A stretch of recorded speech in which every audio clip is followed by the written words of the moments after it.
नमस्कार दोस्तों, आज हम लोग संस्कृत साहित्य लेखिका पाठ का वस्तुनिष्ठ प्रश्न करेंगे। तो चलते हैं वस्तुनिष्ठ प्रश्न की ओर। पहला प्रश्न है, संस्कृत साहित्य लेखिका पाठ हमारे संस्कृत पाठ्य पुस्तक की कौन सी विधा? कहता है संस्कृत साहित्य लेखिका पाठ हमारी संस्कृत पाठ्य पुस्तक की कौन सी विधा? यह निबंध है। क्या है? निबंध।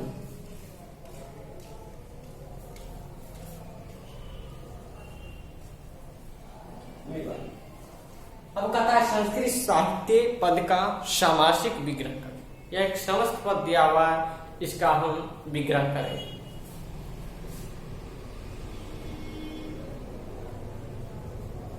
संस्कृत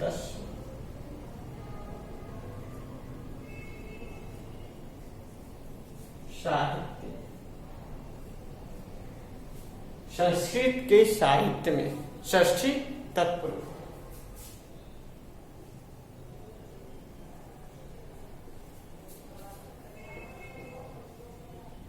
क्या हो जाएगा? षष्ठी तत्पुरुष। अगला है, किसकी गाड़ी महिलाओं और पुरुषों के द्वारा चलती है? तो हम लोग पढ़े थे समाजस्य यानम पुरुष नारीश्च चलती, मतलब समाज की गाड़ी पुरुषों और नारियों के द्वारा चलती है। तो किसकी गाड़ी है? समाज की।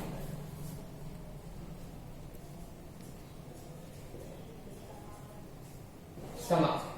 अब कहता है संस्कृत साहित्य में लेखिका पाठ में किसके महत्व को प्रतिपादित किया गया? यहाँ किसके महत्व को प्रतिपादित करके इस पाठ को लिखा गया है? तो इसमें नारियों के महत्व को प्रतिपादित किया गया, यानी लेखिकाओं की, यानी महिलाओं की। समझा गया? तो महिलाओं, नारियों,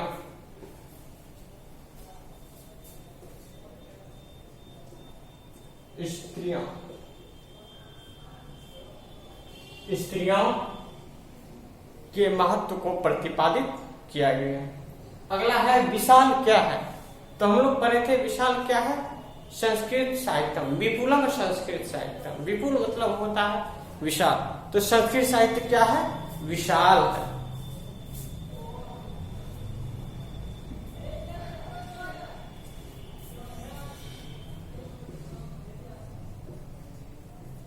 संस्कृत साहित्य विशाल। अगले क्वेश्चन पर हम चलते हैं, संस्कृत साहित्य किनके द्वारा संवर्धित किया गया, किनके द्वारा बढ़ाया गया है? संस्कृत साहित्य किनके द्वारा बढ़ाया गया है? विभिन्न कवियों और शास्त्रकारों के द्वारा बढ़ाया गया है। कवियों एवं शास्त्रकार, कवियों एवं शास्त्रकारों के द्वारा बढ़ाया गया, यानी संवर्धित किया गया। अगले क्वेश्चन को लेते हैं, शास्त्रों एवं काव्यों के रचना करने एवं उसके संरक्षण में कौन कौन सहभागी हुए? कौन कौन सहभागी हुए थे? पुरुष एवं महिलाएं दोनों सहभागी हुए।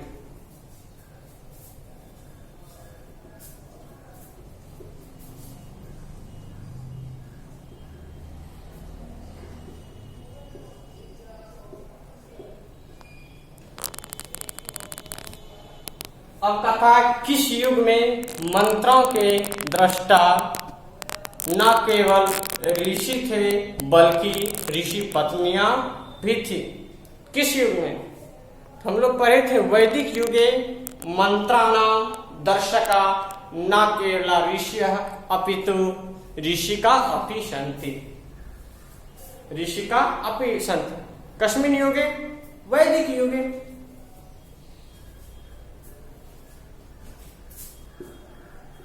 वैदिक युग में। अब अगला है, ऋग्वेद में कितनी ऋषि पत्नियों का उल्लेख मिलता है? हम लोग पढ़ रहे थे ऋग्वेदे चतुर्विंशति ऋषिका। ऋग्वेद में चतुर्विंशति, 4 और 20, 24 ऋषि पत्नियां।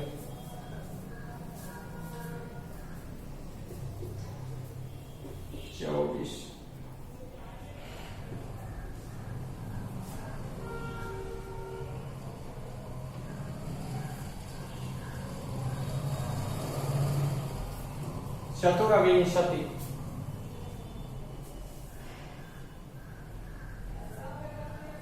अब है अथर्ववेद में कितनी ऋषि पत्नियां मिलती है? अथर्ववेद में कितने ऋषि पत्नियां का उल्लेख मिलता है? तो कितना? 5। द्यावा, यमी, अपाला, उर्वशी, वागाम्बरिणी, इंद्राणी, ये अथर्ववेद में आता है। अथर्ववेद में कितना? 5।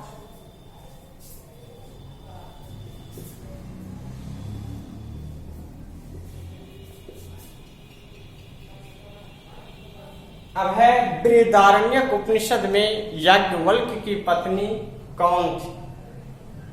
या इसे सिंपल भी पूछ सकता है कि याज्ञवल्क्य की पत्नी कौन थी, तो मैत्रेयी। ये भी पूछ सकता है मैत्रेयी कौन थी? कौन थी? याज्ञवल्क्य की पत्नी मैत्रेयी।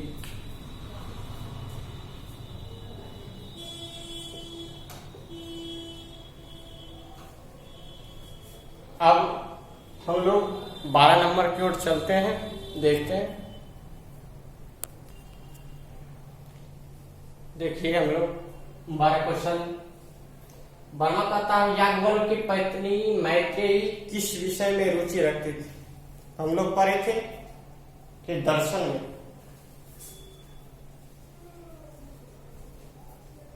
दर्शन। अब याज्ञवल्क्य ने किसको आत्म तत्व की शिक्षा देते हैं? यहाँ याज्ञवल्क्य आत्म तत्व शिक्षयते है ना। याम जो आया है मैत्रेयी के लिए आया है। याम ये याम जिनको याज्ञवल्क्य ने आत्म तत्व शिक्षयति, मैत्रेयी को याज्ञवल्क्य ने आत्म तत्व की शिक्षा देते हैं।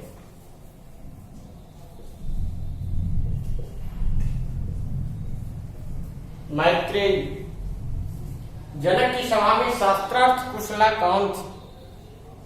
कौन थी जनक की सभा में शास्त्रार्थ कुशला? तो हम लोग जानते हैं गार्गी।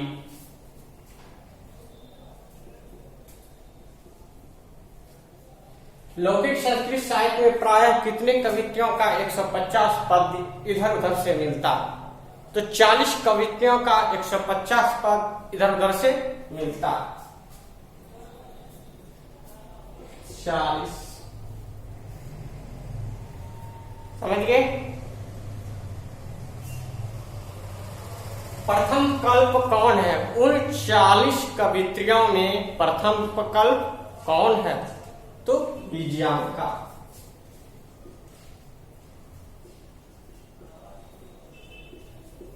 इन 40 कवित्रियों में प्रथम कल्प विजयांका है। अब विजयांका वर्ण से कैसी थी? कैसी थी? श्याम वर्ण की थी, यानी काली।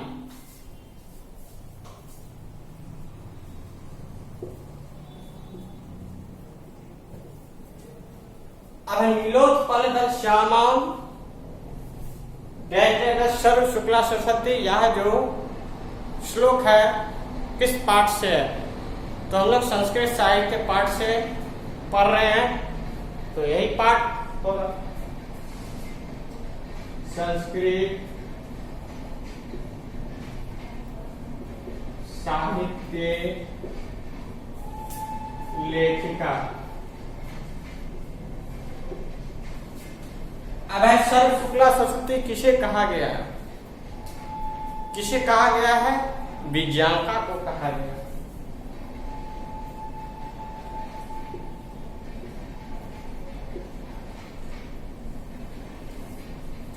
विजयांका को सर्व शुक्ला सरस्वती किसने कहा है? तो किसने कहा था? दंडी ने कहा था।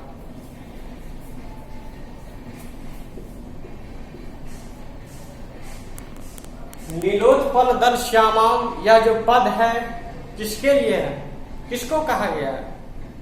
नीले कमल के पंखुड़ी के समान, यानी काले वर्ण, नीले कमल के पंखुड़ी के समान विजयांका को कहा गया।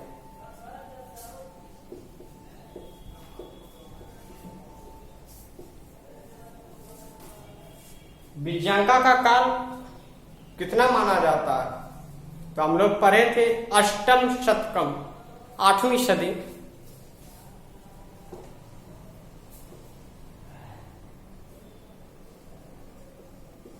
आठवीं सदी विजयांका का काल माना जाता है। अब हम लोग चलते हैं 23 नंबर पे। चलिए हम लोग 23 नंबर की ओर। कहता चालुक्य वंश के राजा चंद्रादित्य की रानी कौन थी? चालुक्य वंश के जो राजा थे, क्वेश्चन है कि चालुक्य वंश के राजा कौन थे? तो चंद्रादित्य। अब कहता राजा चंद्रादित्य की पत्नी कौन थी? विजय भट्टारिका।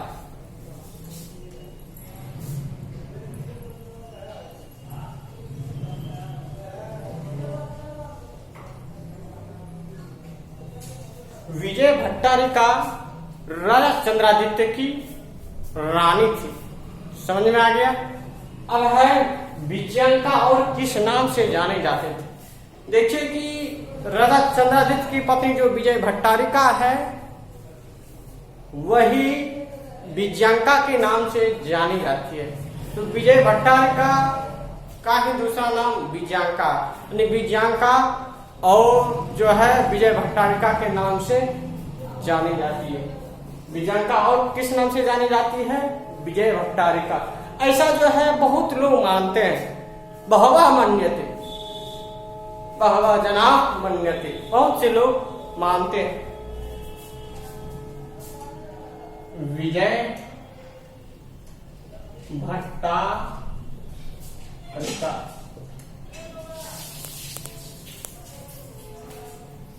अब दक्षिण भारत की संस्कृत लेखिकाओं में कौन कौन है, इसको देखते हैं। शीला भट्टारिका,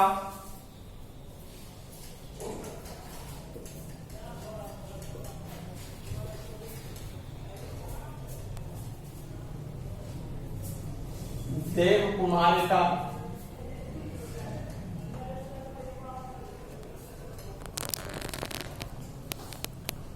राम भद्रांबा। ये जो है दक्षिण भारत की लेखिकाएं हैं। कौन कौन? शीला भट्टारिका, देव कुमारिका और राम भद्रांबा। अब आगे देखते हैं। कहा जा रहा है कंपन राय की रानी कौन थी?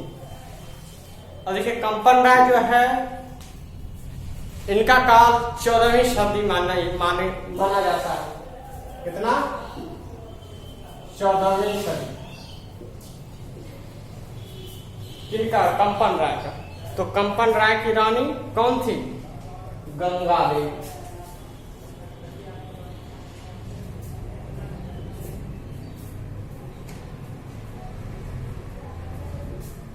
गंगा देवी कंपन राय की रानी थी।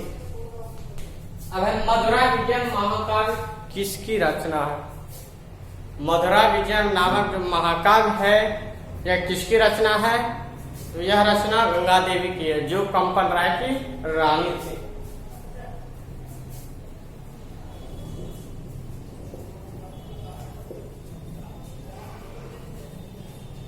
मधुरा विजय नामक महाकाव्य की रचना किसने की?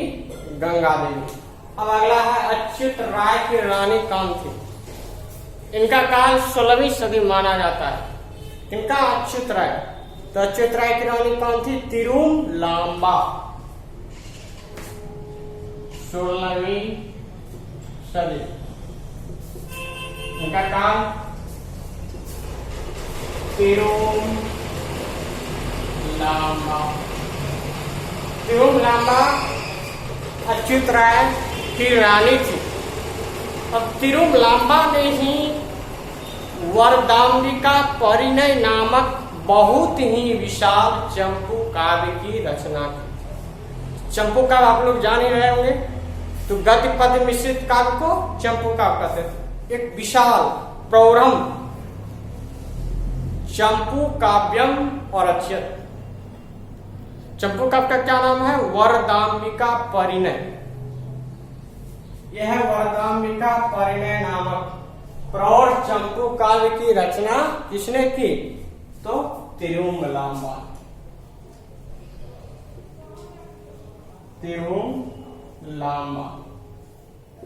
तिरुमलांबा ने वरदाम्बिका परिणय नामक विशाल चंपू काव्य की रचना की। अब है आधुनिक संस्कृत लेखिकाओं में कौन प्रसिद्ध है? कौन प्रसिद्ध है आधुनिक संस्कृत लेखिकाओं में? पंडिता क्षमा राव। पंडिता क्षमा राव आधुनिक संस्कृत लेखिकाओं में बहुत ही प्रसिद्ध है।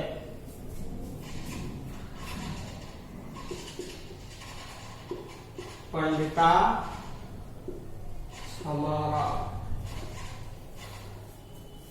अब शंकर चरितम किसकी रचना है? जो शंकर चरितम रचना है, जो पंडिता क्षमा राव के द्वारा लिखा गया है, इन्होंने अपने पिता शंकर पांडुरंग पंडित के महान विद्वता पर आधारित शंकर चरित है। शंकर चरित जो है अपने पिता शंकर पांडुरंग की विद्वता पर आधारित है। समझ में आ गया?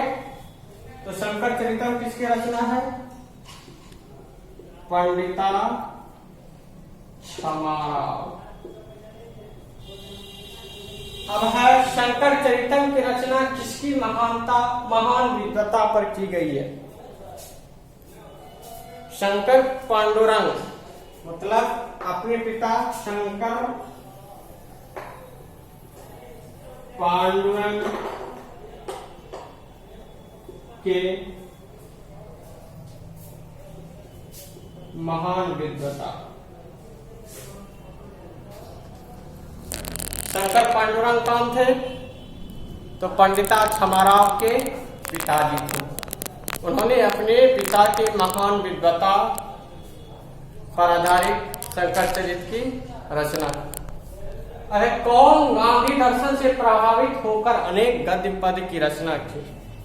ऐसा कौन है जो महात्मा गांधी के दर्शन से प्रभावित होकर बहुत से अनेकों गद्य पद की रचना की, जिसमें है ग्राम ज्योति, मीरा लहरी, सत्याग्रह गीता, विचित्र परिषद यात्रा, कथा मुक्तावली। ये सब आप लोग बुक से देख करके लिख लीजिएगा। तो हम डायरेक्ट लिख देते हैं, कौन गांधी दर्शन से प्रभावित होकर अनेक गद्य पद की रचना की? तो पंडिता क्षमा राव।